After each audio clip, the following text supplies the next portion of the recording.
কাটা তখন বিকেল ৩টা ছুঁই ছুঁই। সময় হয়েছে জো বাইডেনের বৈকালিক ভ্রমণের। চট্টগ্রাম চিড়িয়াখানার অফিস কক্ষ থেকে রাজকীয় ভঙ্গিতে বের হয়ে আসে এই ব্যগ্র শাবক। শুরু হয় তার মজার সব কাণ্ড কারখানা, কখনো দৌড়ে আবার কখনো গুটি গুটি পায়ে পুরো চিড়িয়াখানা জুড়ে তার ঘুরে বেড়ানো। সে আমাদের সাথে কাছে থাকতে চায়, এজন্য আমরা বাধ্য হই তাকে কিছুক্ষণের জন্য আমরা সময় দিই, তাকে বাইর করে নিয়ে আসি আর কি, যাতে সে আস্তে আস্তে তার যে অ্যাটিটিউড, সে অ্যাটিটিউডটা যাতে আস্তে আস্তে সে এটা চেঞ্জ হয়ে, যাতে সে তার খাঁচার অন্যান্য যে বাঘ আছে এগুলোর সাথে যেন সে মিশতে পারে, কারণ সে এখন অনেক ছোট। সে বাচ্চা দিল তখন আসলে মা তাকে দুধ দেয় নাই এবং তাকে যে পরিচর্যা করার দরকার ছিল সেটা করে নাই। বাধ্য হয়ে আমরা 24 আওয়ার্স পরে আমরা তাকে আলাদা করতে বাধ্য হই এবং আলাদা করার পর থেকে আজকে দীর্ঘ 5.5 মাস সে আমাদের কাছে আছে। এখন প্রায় 1.5 কেজির মতো মাংস এবং 600 ml মতো দুধ খাচ্ছে। এটাই তার লাস্ট মাস। এই মাস পরে সে দুধ খাওয়া বন্ধ হয়ে যাবে এবং আমাদের যে মানুষের সাথে মেলামেশা এটাও আমরা এই মাস পরে বন্ধ করে দিব এবং 6 মাস পরে কমপ্লিট হওয়ার পরেই এখন সে তার মায়ের পাশের কাছে থাকবে।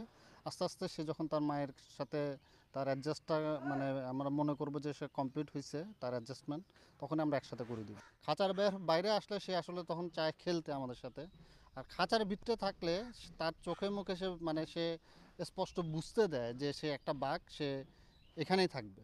এটা তার মানে চেহারার মধ্যে হঠাৎ করে এই পরিবর্তনটা আমি দেখছি 2 দিন ধরেই, যে সে খাঁচার ভিতরে ঢুকলে তার মধ্যে পরিবর্তনটা চলে আসে যে সে একটা বাঘ, সে আসলে বাইরের জন্য না। দুষ্টুমিতেও কম যায় না এই বাঘের বাচ্চা।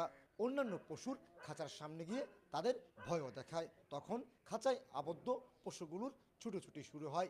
এইভাবে এক খাঁচা থেকে আরেক খাঁচার সামনে গিয়ে চলে তার ভয় দেখানোর খেলা।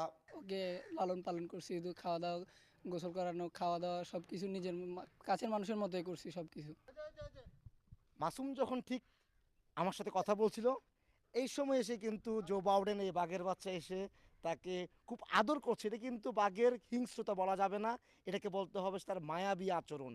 জন্মের পরদিন থেকে মা বাঘিনী পরীর পরিবর্তে জো বাইডেন বেড়ে উঠছে চিড়িয়াখানার কিউরেটরের কাছে। দক্ষিণ আফ্রিকা থেকে কিনে আনা বাঘ দম্পতি রাজপরী সংসারে গত বছরের 14ই নভেম্বর 3টি শাবক জন্ম নেয়।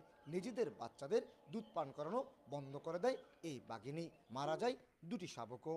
এরপর তৃতীয় শাবক জো বাইডেনকে বাঁচিয়ে রাখার সংগ্রাম শুরু করে চিড়িয়াখানা কর্তৃপক্ষ। বিকেল 3টে বাজলেই চিড়িয়াখানা ঘুরতে বেরোয় ব্যাঘ্র শাবক জো বাউডেন। সাথে থাকে মাসুম এবং ডাক্তার শুভ্র। আর পুরো পথ জুড়ে চলে তাদের সাথে খুনসুটি। আর এই খুনসুটি দেখার জন্য ভিড় জমে যায় যারা চিড়িয়াখানার অন্যান্য কর্মচারী রয়েছেন, তারাও ঠিক মজা নেন কীভাবে বেরিয়ে